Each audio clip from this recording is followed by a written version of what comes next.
As I drove down the deserted road on that moonless night, the only sound was the hum of my engine. Shadows danced eerily on the edges of the road, and the branches of gnarled trees seemed to reach out like skeletal fingers in the darkness. Suddenly, I saw a figure standing in the middle of the road ahead.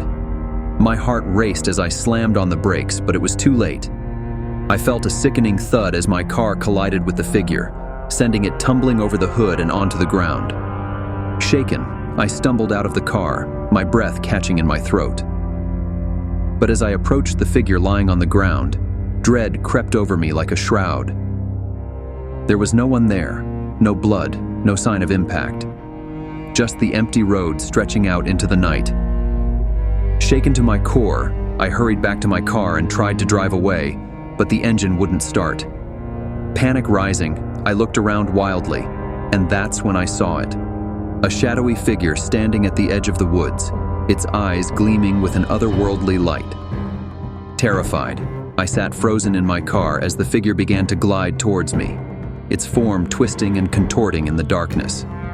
And as it drew closer, I realized with horror that it wasn't alone. The shadows themselves were alive, crawling and writhing around it like hungry specters. With a scream, I fumbled for my keys and finally managed to start the car. I tore down the road, the darkness swallowing me whole as I fled from whatever malevolent force lurked in those haunted woods. But even as I left that accursed place behind, I knew that I would never escape the memory of those glowing eyes, watching me from the darkness, waiting to claim their next victim.